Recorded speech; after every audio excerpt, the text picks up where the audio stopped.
I'm Greg, and welcome to my channel, Midnight Oil Software, where I talk about game development in Unity and also digital art. Today I'm going to continue work on the Moon Patrol remake that I'm writing as a mini game for my Ninja Eggs game. In the last stream I added some hazards, a boulder, a hill, and a turret, and I added some bullets having the turret fire at the player.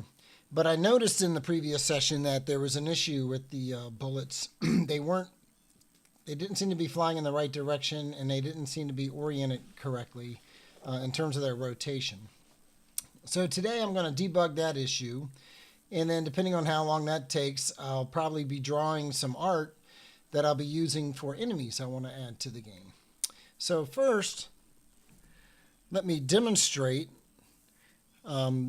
the issue with the bullets not coming out correctly. So we'll go ahead and start the game here.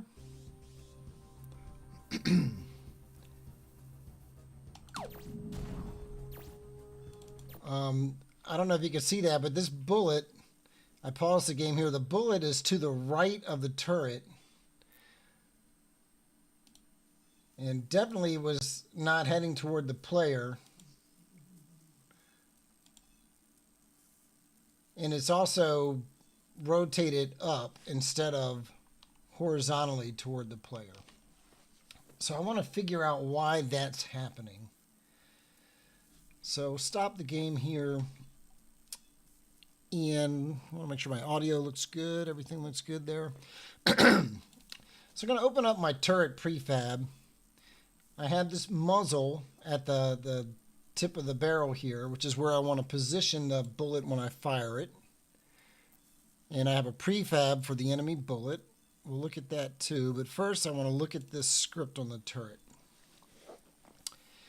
So when I fire the bullet, I spawn a bullet prefab at the muzzle position, and I'm setting its rotation to be quaternion identity. And then true says I want it to be activated immediately. At which point,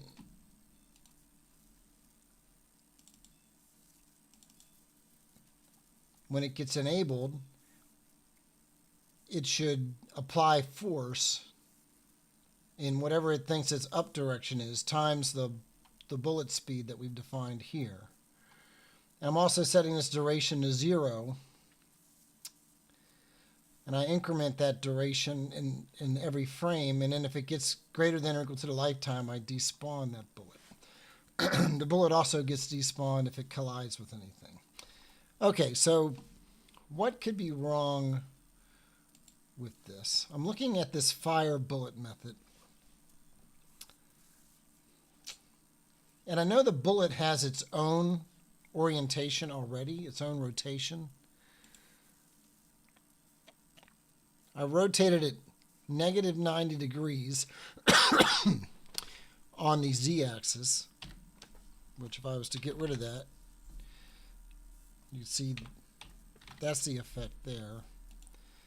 So I think since I'm already rotating that, maybe the problem is when I spawn it, maybe this is overriding its rotation. And of course, the direction it gets shot is totally dependent on its rotation. So what I'm going to do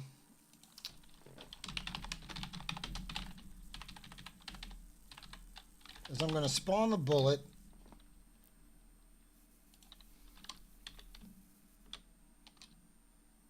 and I'm not going to specify its rotation or position here, and I'm not going to activate it yet.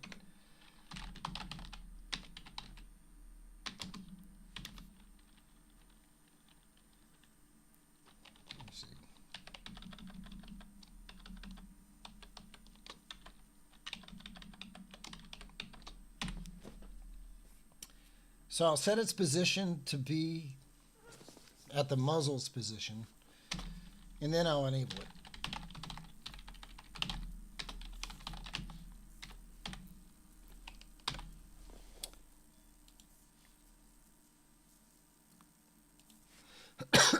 Give that a shot.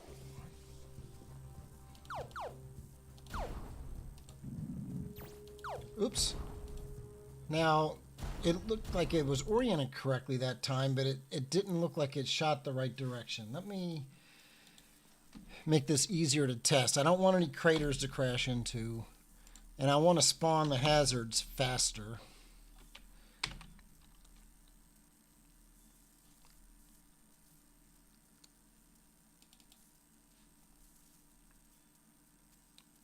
And I'm just going to hard code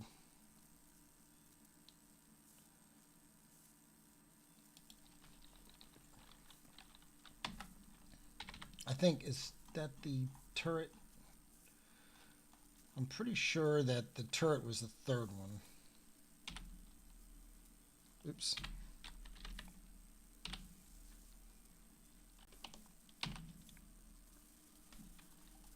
So I should only spawn turrets.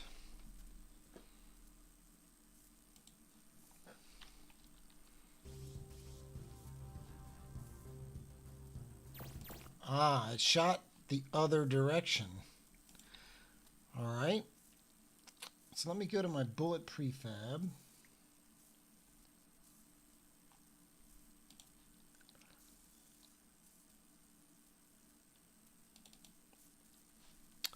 And let's flip it around.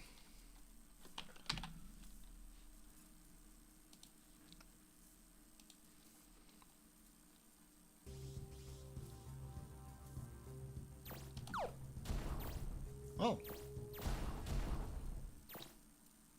That's interesting. It looks like those bullets are falling. They also didn't kill me. We'll fix that. But first, I want to see what's going on with them falling. Ha! Very strange that they're not...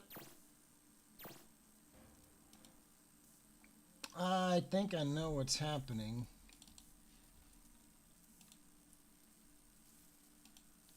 We want to freeze their rotation. I think the rigid body on those bullets, whenever it collided with something, it was knocking its rotation. And then the next time it shot, its rotation had changed. And that's why it was going up or down at weird angles.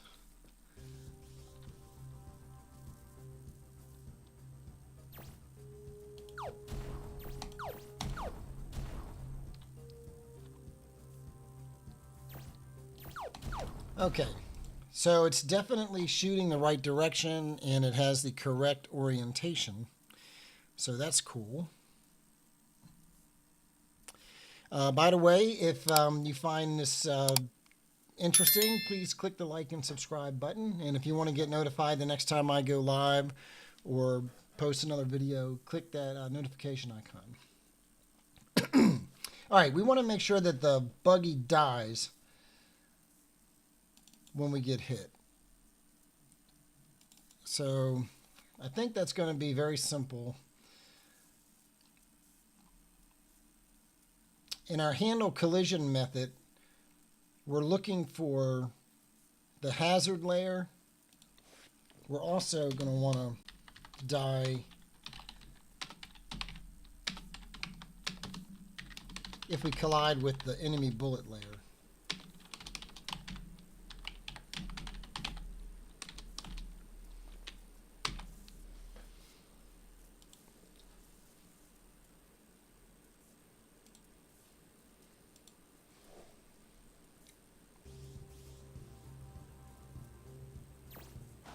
Boom. Okay, so let me put these settings back. I want to get craters.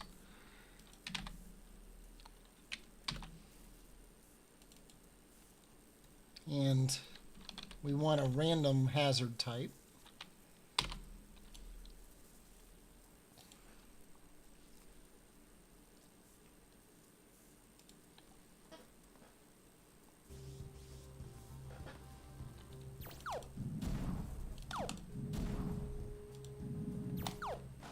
Oops. This is not as easy as it looks. Man, I got this cough that just won't go away. Let's try this again. Oh, another thing I'm going to want to do is add milestones at some point.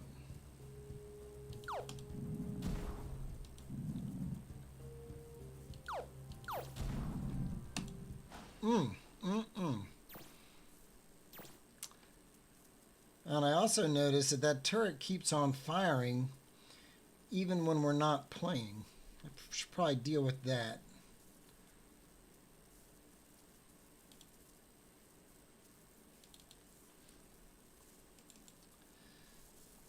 So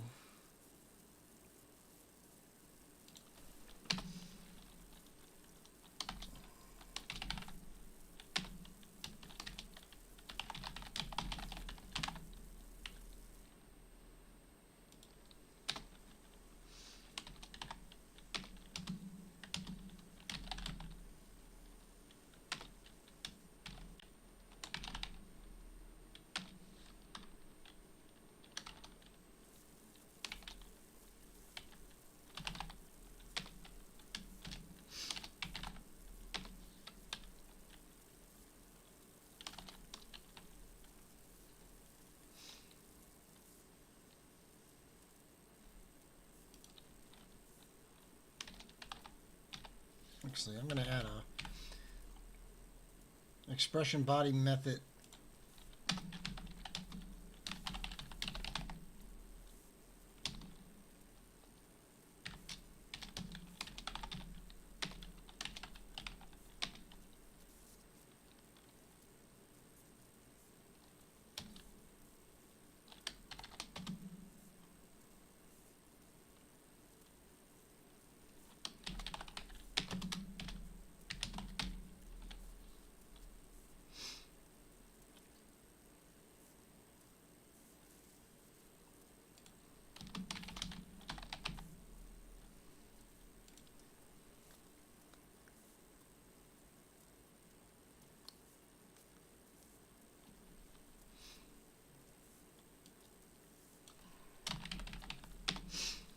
Let me see what that does.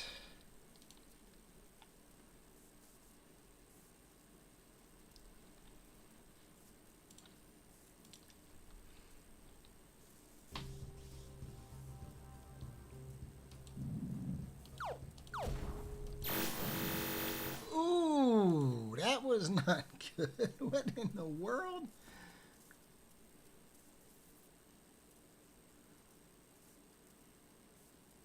It just fired a long blast.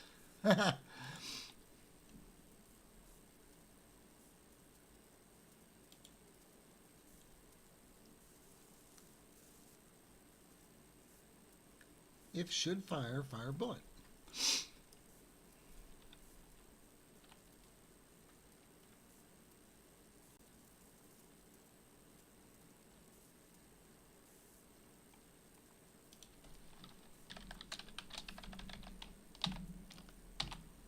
I don't think that's going to make a difference.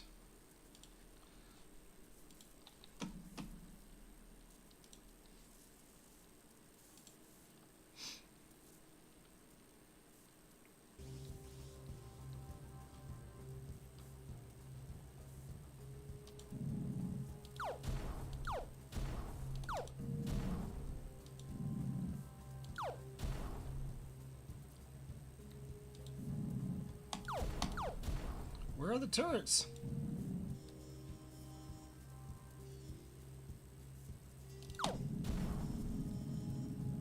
All right. So should fire is true. There's my level controller. Is playing as true, so that's good.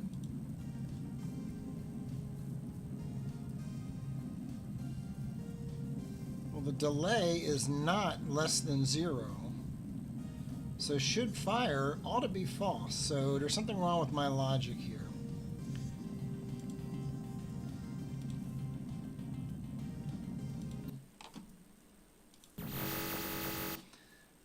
All right. I'm going to simplify this. I'm not sure why. So what I'm doing here is I'm saying, I guess I could just assume this is not going to be null.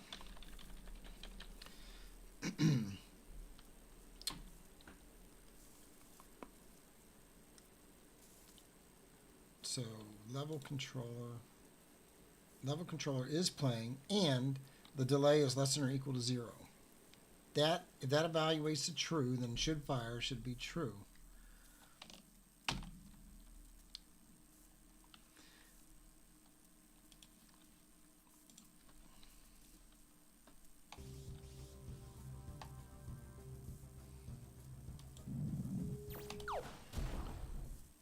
Okay, well, it seems to have worked. It fired once, and then it didn't fire anymore after I died. So that seems like I fixed it. All right. Of course, if I failed to get the level controller, I'd get a null reference exception there, but that should never happen. There should always be one in the scene. Okay, so going back to my code, I have debugged the bullet issue. The enemy bullet now destroys the buggy. So I want to add enemies. So first I'm going to draw the art. So I will switch over to my handy dandy drawing tablet. And I have loaded in, I pasted in a sketch that I did a while back when Terry and I were doing the Zoom Fine Arts classes with Mark Kistler a couple years ago. And he had us draw this pterodactyl with these little rocket packs on them. And so I pasted this on a layer here and called it sketch. And I'm going to use that as my basis. I'm going to lower the opacity there. And I'm going to create a new layer. And I'm going to call this body. Actually, I'm going to call this head and torso.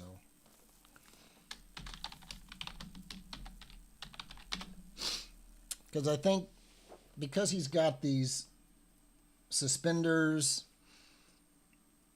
and stuff here, I want to separate them from the rest of the body, keep them on a separate layer. So the head and the torso is going to be all of that area.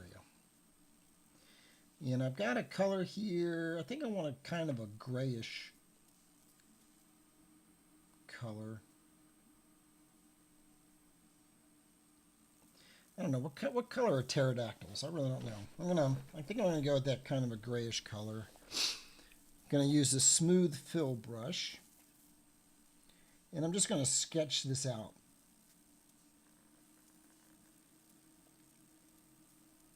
I don't seem to be drawing anything. Let me make sure I don't have anything selected. Why am I not drawing anything?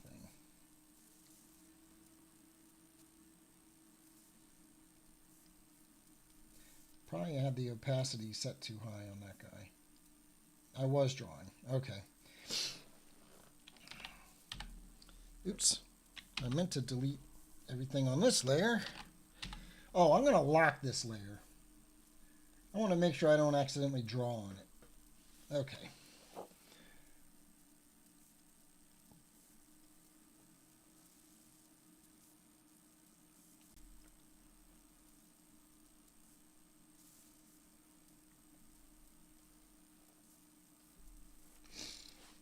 I'm going to rotate my paper around. Sometimes it's easier to draw certain angles if you rotate your canvas.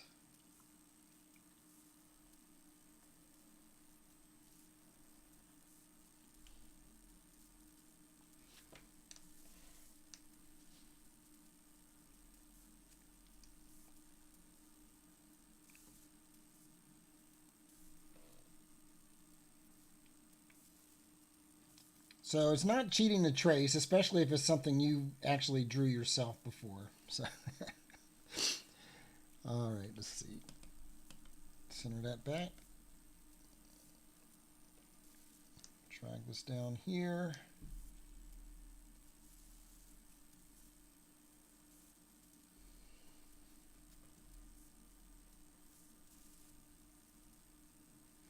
Let me see if I filled that in enough. Yes. Okay, so there is his torso. I don't really like that color.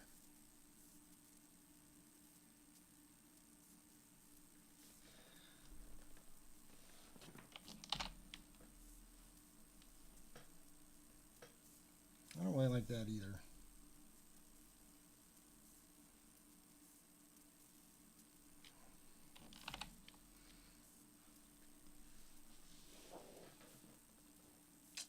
think I kind of like that. I just want to fill in some of those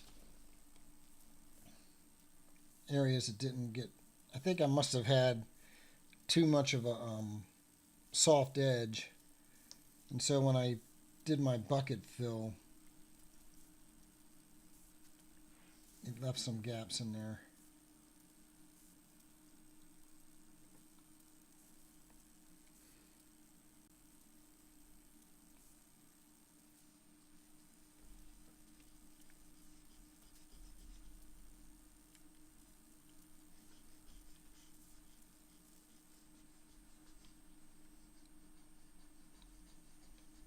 So I'm just blocking out the basic shape for now, and I'll add shading and details later.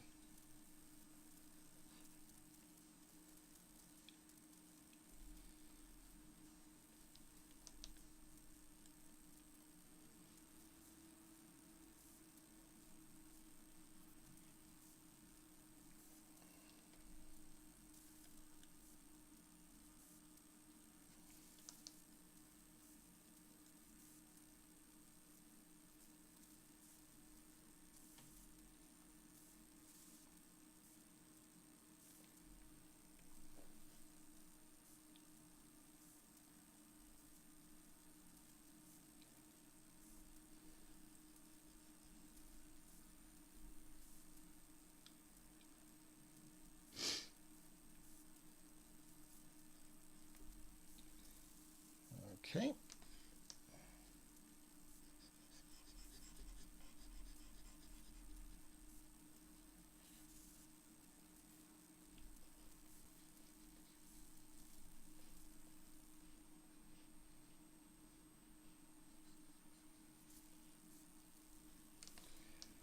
The great thing about digital art is if I don't like these colors, it's easy to go in and change them. All right, I think I want to add the claws. So I'm going to create a layer under here. Call it claws. Go with an almost black color.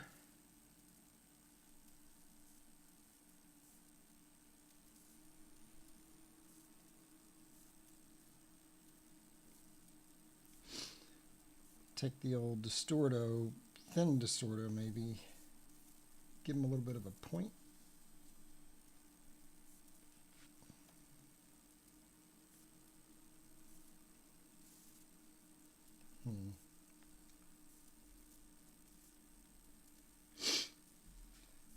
Select the layer content on those. Pick the detail oils brush and kind of give it a little bit of a shine there to give it a sense of contour. And I'm also going to want to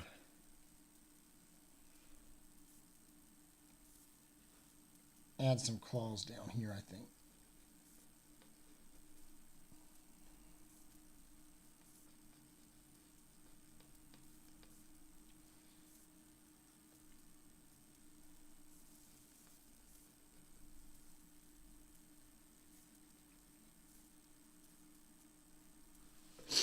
Okay, let's give them some eyes. Let's give them a front eye.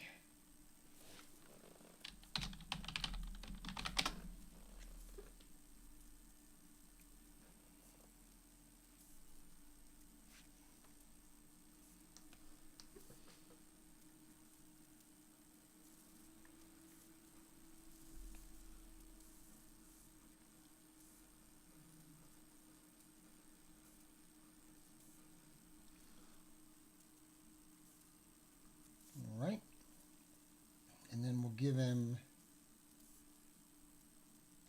a back eye. Make that a little bit darker since it's in the background.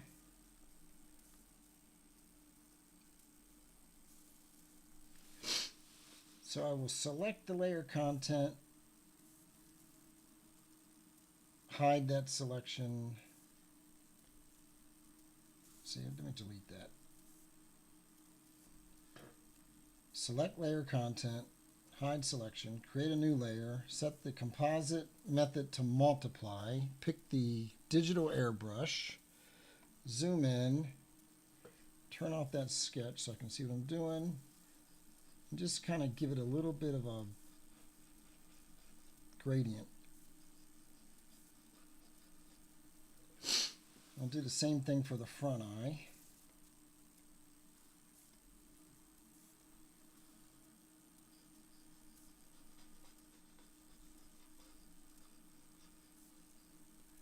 And then set the composite method to screen.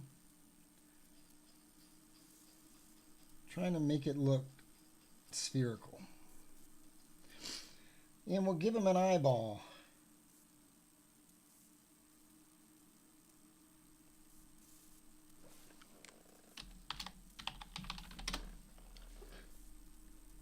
Go with a dark blue color. Make him kind of look down.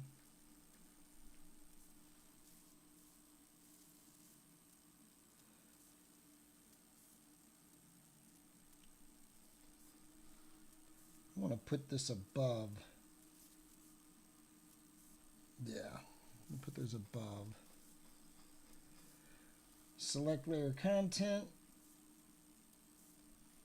Go a little bit darker. Pick the airbrush. Try and give them a little spherical.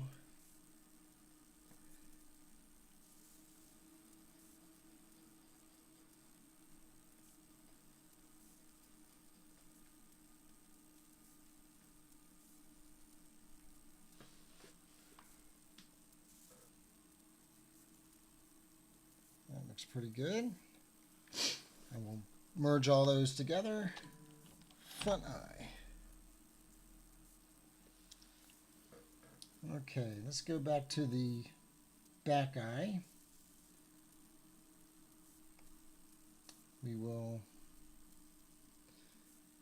give him an eyeball.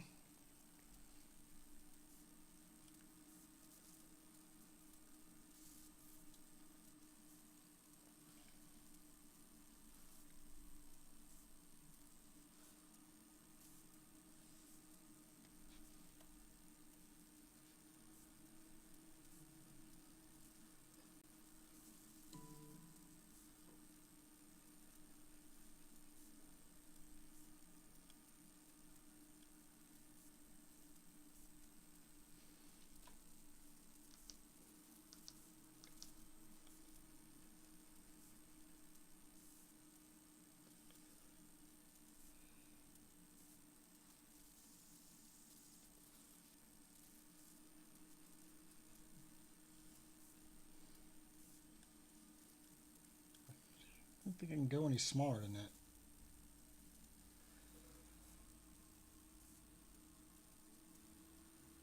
I think that's good enough.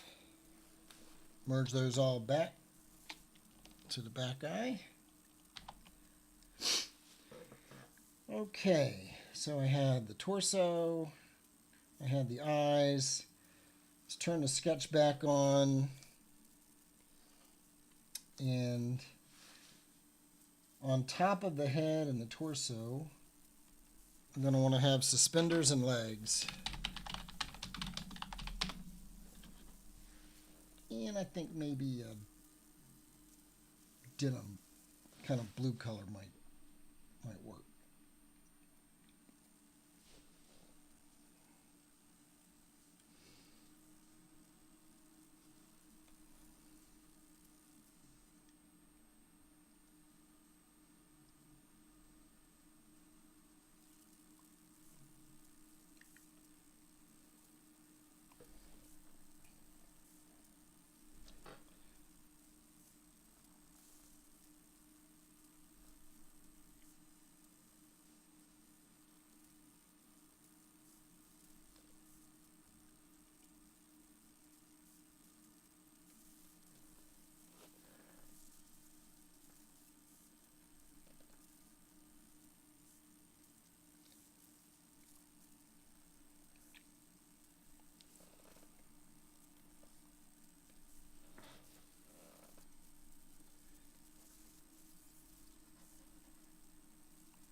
Give them some feet.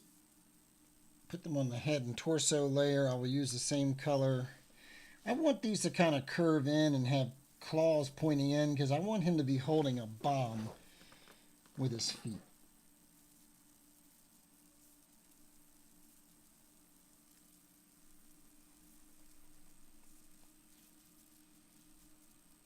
So let's see. I want him to...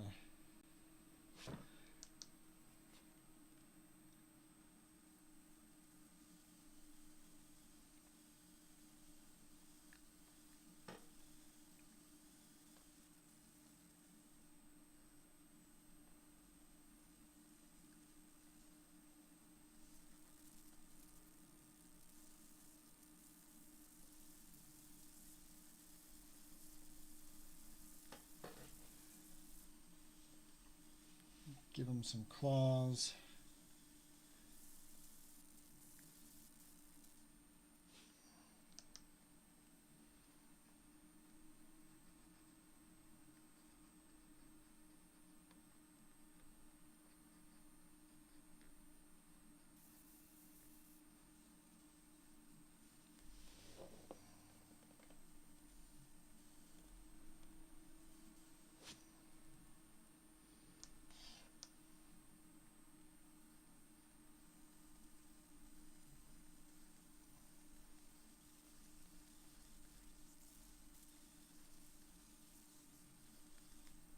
Trying to get some points on these guys.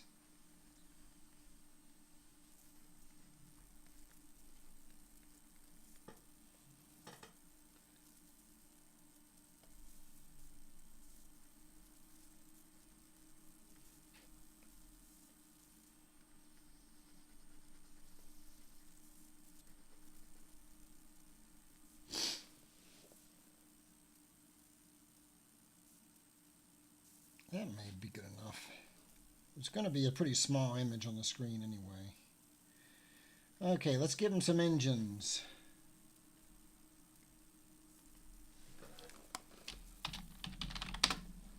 Engines would be kind of a bluish gray.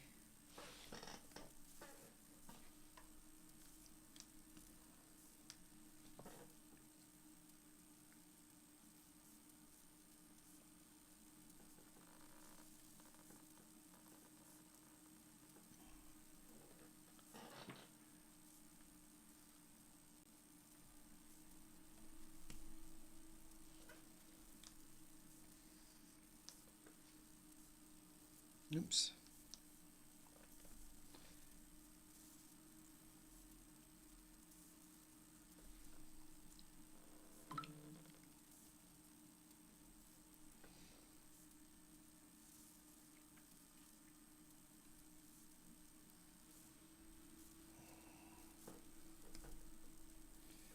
Okay. Gonna select in here.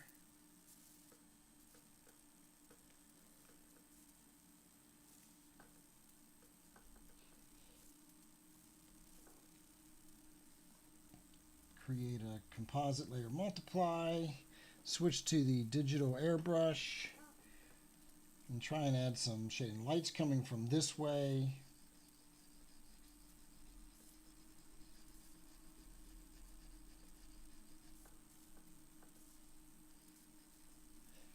So I kind of want to shade it there.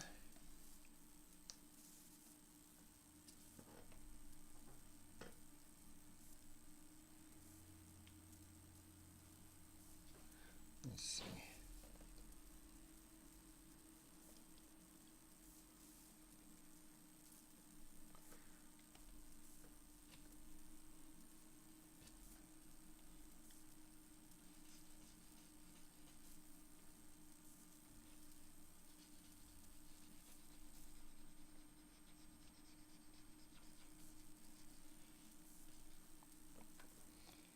I like that. Okay, so pick the engines. Give a little bit of shading around the edges. I want this to look cylindrical.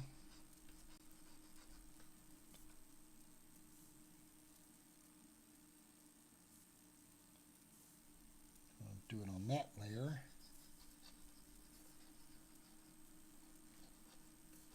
shade under the wings.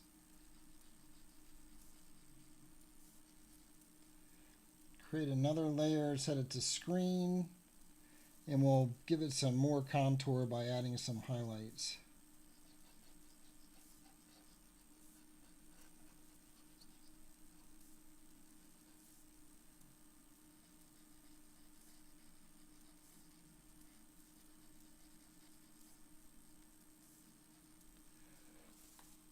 I kind of like that. All right, now let's go back to the head and torso. Let me merge these down first. And I'm going to go ahead and save this.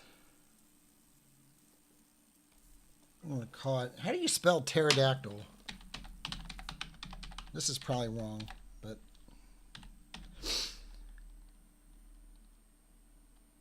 I really don't know, but I don't care.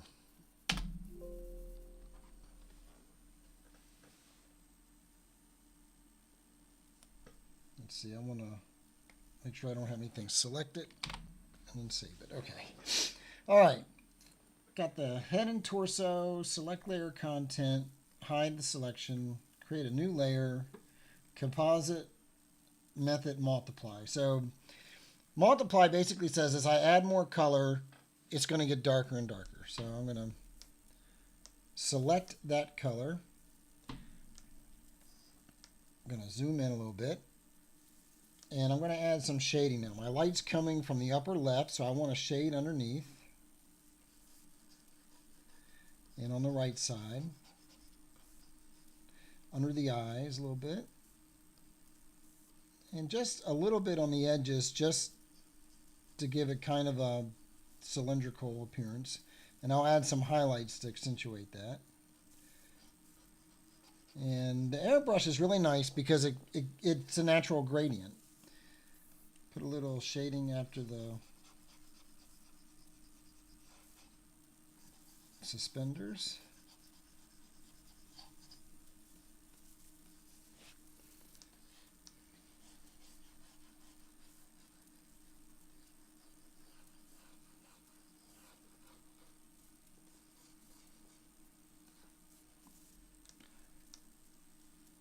Just a little bit on the edges here.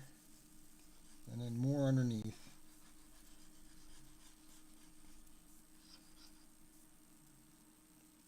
And zoom up. The foot. And on each edge of the toes, I'm going to put some shading underneath.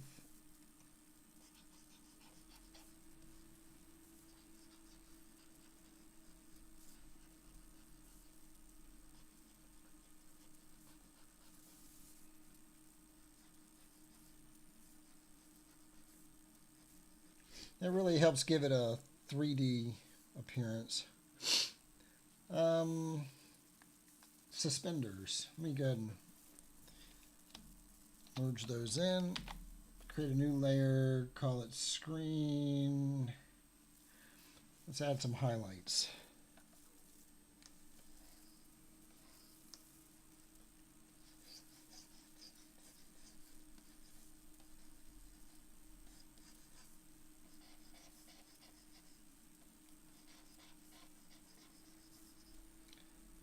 Helps that really look cylindrical.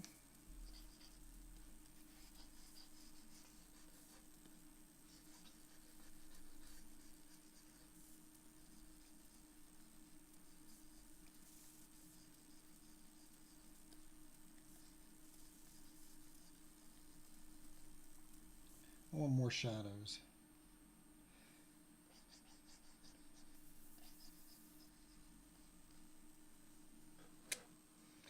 Kind of like that.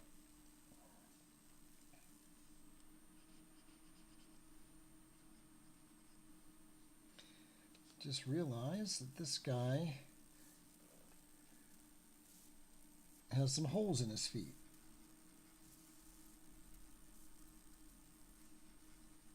Okay, and also in the suspenders.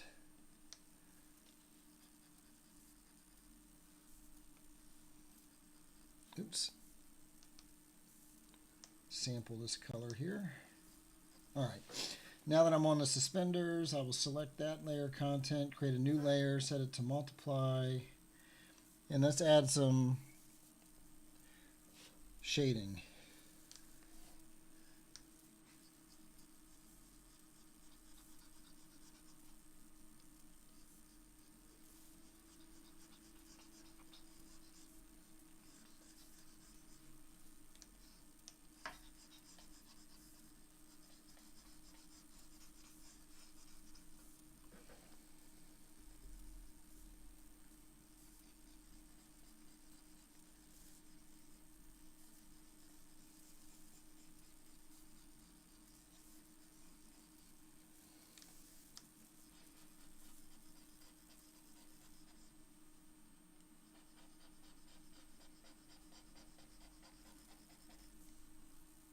I'm going to add some more shading over here.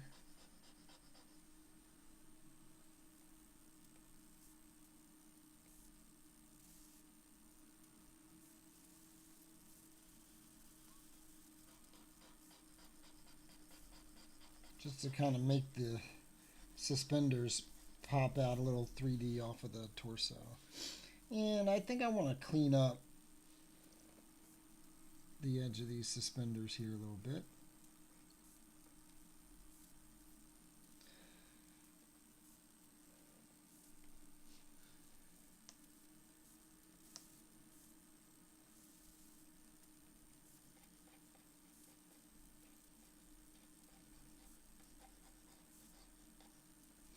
Okay, I think I'm kind of happy with that overall.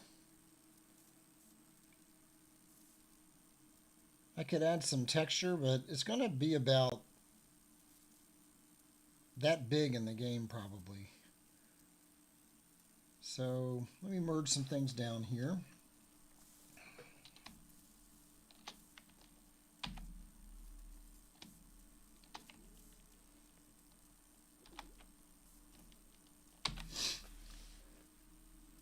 So we don't need our sketch anymore.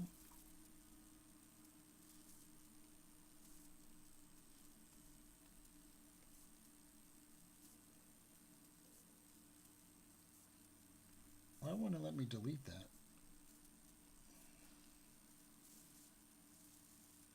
That's interesting. All right, anyway, I'm going to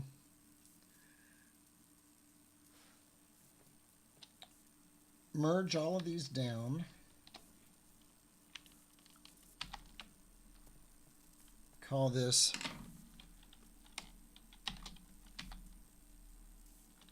you know what? I want to look up how to spell pterodactyl. That's going to drive me crazy.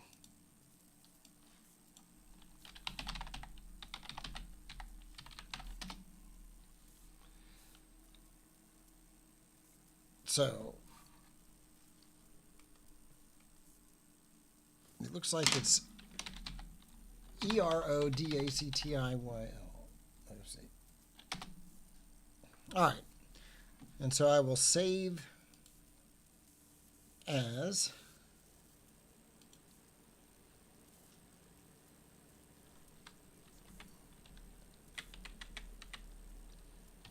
flat.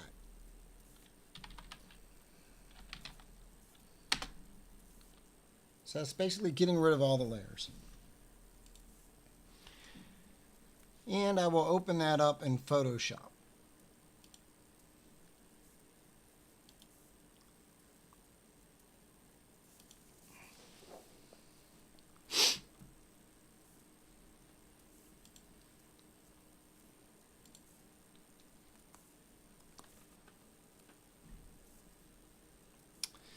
So here I am in Photoshop.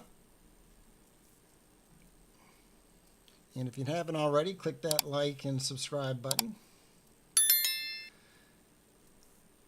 So in Photoshop, I want to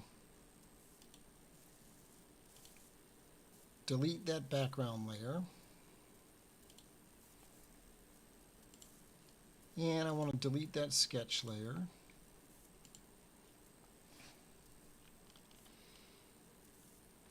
Save that and I'm going to export it as a PNG.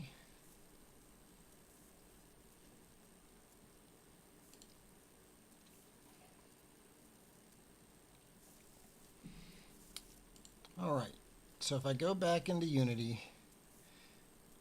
and open up my art folder,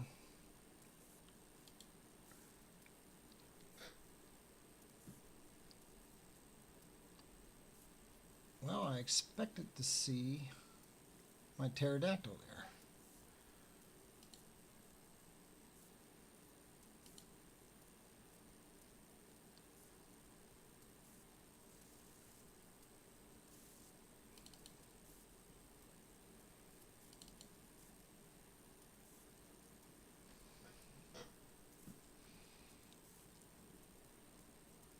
You know, I think I saved it in a different folder. So I'm going to drag it from here into here. There it is. Okay. Open that up in here. Set its max size. If I drag it into the scene, it's way too big. So let's go into my sprite here.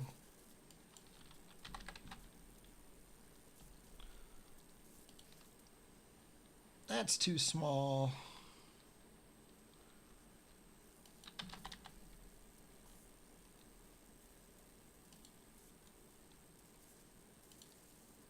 That looks better.